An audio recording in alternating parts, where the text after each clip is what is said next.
아수르 왕에 대한 심판, 아수르 왕에 대한 심판이라는 제목으로 오늘 말씀 나눕니다. 아수르 왕 사네벨 침략을 이제 위기를 맞은 이 예루살렘, 그리고 왕 히스기야는 이 일을 가지고 성전에서 이 아수르 왕의 편지를 성전에 올리고 간절히 기도합니다. 이 기도에 대한 응답이 오늘 본문에 나옵니다. 20절 보시면 아모스 아들 이사야가 그러니까 선지자 이사야죠. 히스기야에게 보내 이르되 이스라엘 하나님 여호와의 말씀이 내가 아수르 왕 사네립 때문에 내게 기도하는 것을 내가 들었노라, 이렇게 말씀을 전하시게 됩니다. 하나님이 이 문제 가지고 기도했을 때 내가 너의 기도, 히스기야 왕의 기도를 들었다라고 먼저 말씀하십니다. 우리의 문제 가운데 우리가 할 수 없는 일 가지고 하나님께 맡기고 우리 할 때 그 기도를 들으시는 하나님 것을 우리가 알 수 있습니다. 우리가 그런 마음으로 들으신 하나님을 기대하면서 또 이 시간도 기도하면 좋겠어요. 21절부터 28절에 이 아수르 왕의 악행에 대한 선고와 심판이 나오게 됩니다.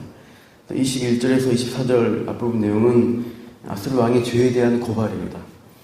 25절부터 28절은 형벌을 선고하는데, 그러니까 우리나라 재판할 때 어떤 사건을 가지고 심리해서 그 사건의 그 죄를 어떤 판결을 하게 되죠. 그래서 그 판결된 확정된 죄에 따라서 형벌이 선고됩니다. 선지서에 나오는 대체로 하나님이 이 심판을 말씀하시다 보면은 죄에 대한 고발의 부분, 심리하고 고발하는 부분이 정죄하는 부분이 나오고 그 정죄에 따라서 형벌을 선고하는 심판의 부분이 이렇게 나오고 있습니다. 이도도 그렇게 되는데 21절, 24절 이 고발과 정죄의 내용인데요. 21절 처녀딸 시온이 너를 멸시하며 너를 비웃었으며 딸 예루살렘이 너를 향하여 머리를 흔들었느니라 라고 말씀하죠. 이제 아수르 왕이 어떻게 될 것이냐 미리 말씀하시는데, 아수르 왕이 여자들에게 비웃음 당하고 조롱당하는 그 치욕 받을 것을 말씀하고 있어요. 고대 근동에서 전쟁에 승리하고 돌아오면 여자들이 나와서 승리를 축하하고 노래하며 이제 이 개선 장군들을 맞이합니다. 근데 이 21절의 말씀은 뭐냐? 그 반대 장면이죠. 전쟁에 진 장면이고, 진 후에 적의 여성들에게 비웃음당하고 조롱당하는 그렇게 될 것을 말씀하고 있습니다. 머리를 흔든다는 것은 경멸하고 조롱한다는 행동입니다. 22절 보시면 내가 누구를 꾸짖으며 비방하였느냐? 누구를 향하여 소리를 높였으며 눈을 높이 떴느냐? 이스라엘의 거룩한 자에게 그리하였도다 말씀하죠. 아수르 왕이 지금까지 신하들 중에서 여러 말들을 했습니다. 그 했던 말들이 결국은 누구를 향했던 것이냐 했을 때 하나님은 이스라엘의 거룩한 자 하나님에 대해서 얘가 비방하고 하나님을 대적했다고 말씀하고 있습니다. 그래서 소리를 높여 눈을 높였다는 것은 교만하고 오만한 아수르 왕의 태도를 지적하시는 것이죠. 하나님 비방 이 죄를 어떻게 말씀하시는데 23절, 24절에 그가 했던 말을 직접 인용하고 있습니다. 23절 보시면 네가 사자들을 통하여 주를 비방하는데 어떻게 했느냐 그러면 내가 많은 병거를 거느리고 여로산 꼭대기에 올라가며 레바논 깊은 곳에 이르러 높은 백향목과 아름다운 전나무를 베고 내가 그 가장 먼 곳에 들어가며 그의 동산에 무성한 수풀에 이르리라, 이렇게 말씀하셨죠. 아수르 왕이 이렇게 자신하고 스스로 이제 이렇게 할 것이라는 것을 말했다는 것이죠. 많은 병거를 끌고 어떻게 합니까? 산 꼭대기, 가장 높은 곳에 이르고 또 깊은 곳, 낮은 골짜기까지 가서 그래서 나무를 다 베어버린다는 것이죠. 그러니까 가장 먼 곳까지 가서 온 땅을 정복하고 그것을 파괴할 수 있다라는 자신감을 드러내는 말입니다. 내가 하면서 내가 다 할 수 있다, 이런 표현들을 하고 있습니다. 심지어 24절을 보시면 이 아수르 왕이 내가 이제 고대 근동에 물이 참 중요해요. 이 물을 내가 조종할 수 있다는 그런 자신감을 보여줍니다. 내가 땅을 파서 이방의 물을 마셨고 나의 발바닥으로 애굽의 모든 강들을 말렸노라 하는 것이죠. 그러니까 내가 많은 이방 지역을 정복해서 그래서 또 내가 어떤 이 아수르의 성전을 쌓고 재건할 때 원하면 언제든지 물을 넣을 수 있다는 자신감이고, 또 애굽의 강을 말렸다는 것은 수량이 가장 풍성한 곳이 애굽입니다. 이집트에 나일강이 있는데 그것은 내가 언제든지 발바닥으로 밟아서 말려버릴 수 있다, 나에게 그런 능력이 있다는 것을 자랑하는 것이죠. 계속 내가라는 자랑이 들어갑니다. 아수르 왕이 이런 자신의 능력을 자랑하는 이 말은 결국 내가 신적인 능력을 신과 같은 존재다라는 교만한 의미를 가지고 있습니다. 하나님이 비구름을 보내셔서 비를 내리시고 때로는 홍해를 갈라버리듯이 바다나 강을 말려버리시는 그 하나님과 같은 능력을 내가 가지고 있다. 이런 식으로 내가 신적인 능력을 가지고 행하는 그런 존재다. 그래서 이 예루살렘 앞에까지 와서 하나님에 대해서도 그렇게 자기가 신이라고 하면서 하나님을 비방하고 교만하게 했던 것이죠. 이렇게 하나님 보시기에 자기가 하나님 것처럼 교만한 말을 하는 이 아수르 왕의 죄를 이 비방한 죄가 일하다로 하나님이 지금까지 지적하시고 25절부터 심판을 선고하시게 되죠. 25절 내가 듣지 못하겠느냐 이런 내가 대처업도 행하였고 옛날부터 정한 바라 이제 내가 이루어 너로 견고한 성들을 멸하여 무너진 돌무더기가 되게 함이니라.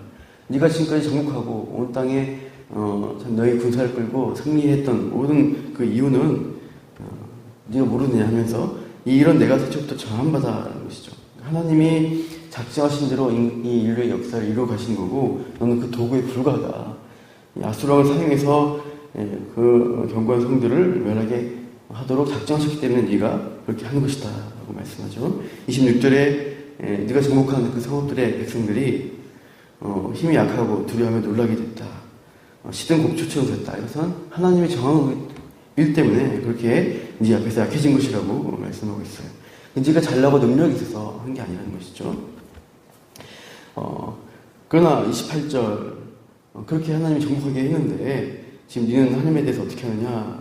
18절 보시면 내가 내게 향한 분노와 내 교만한 말이 내 귀에 들렸도다라고 말씀하죠.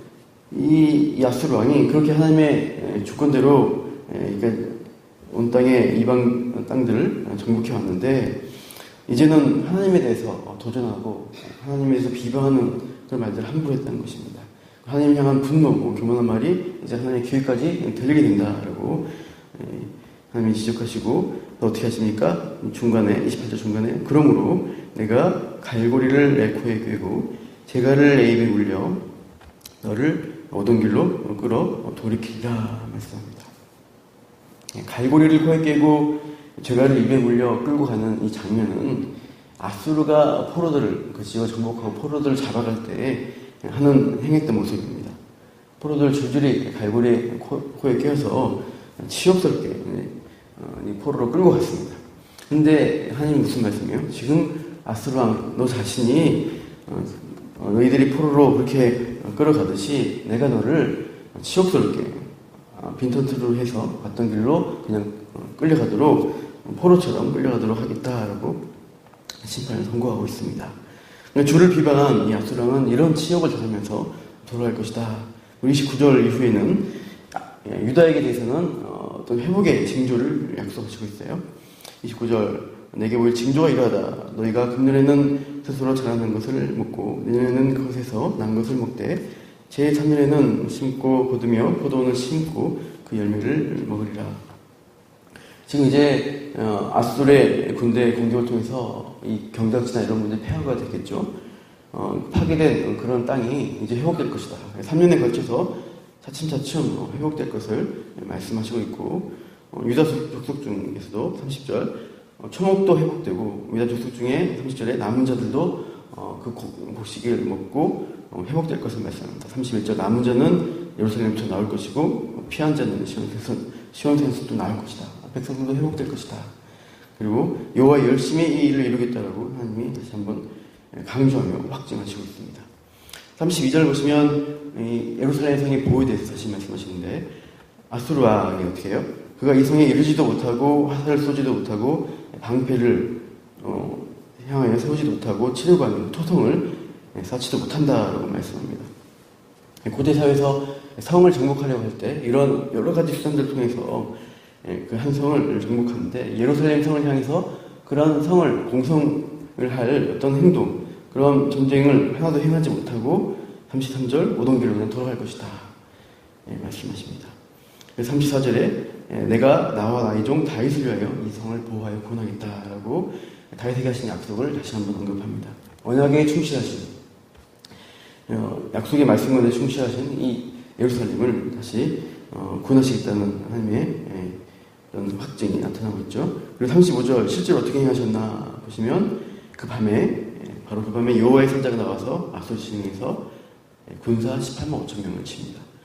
그리고 이제 하룻밤새 그 대다수 군사가 다 죽어 있는 것을 보고 이제 정말로 36절 아수르 왕 선헤립이 그냥 빈터 털털하게 돼서 완전히 패잔병이 돼서 자기 땅으로 돌아가게 됩니다. 그리고 그 이후에 일어난 일이 나타나는데요. 37절 보시면 그 자신의 신에서 경배할 때 이제 암살당하죠. 암살당해서 죽고 나중에 이제 그 아들 에스라돈이 왕이 됩니다. 이렇게 해서 아수르 왕의 공격은 끝이 납니다. 참 여기서 보시면 하나님이 많이 강조된 것이 말을 들었다는 것과 또 하나님이 말씀하신다는 내용들이 참 많이 나오고 있습니다. 아수르 왕이 내가 잘한다, 내가 할 수 있다 라는 교만한 말을 할 때 하나님이 그 악한 죄의 교만한 말을 들으셨어요. 그것에 대해서 심판으로 응답을 하십니다. 그리고 히스기야가 하나님 앞에 겸손히 엎드려서 기도할 때 그 기도의 음성을 들으셨다고 하고 히스기야에게 이 성을 지키겠다라고 참으로 이 땅을 회복하시겠다는 약속의 말씀을 주시고 있습니다. 우리가 살아갈 때 하나님 앞에 어떤 말을 내가 해야 되나, 내가 세상에 살아가면서 하나님 앞에 교만한 말을 하면서 살아갈 것이냐, 하나님이 그거 들으신다는 거예요. 그것에 대해서는 존귀하시고 심판하신 하나님을 기억하고 우리가 드려야겠습니다. 그러나 겸손히 기도하며 하나님 의지한 그 기도의 소리를 들으시고 선하게 갚아주신 하나님 또 우리가 바라보면서 그 하나님을 믿고 의지하는 하루 삶을 사시기를 축원합니다.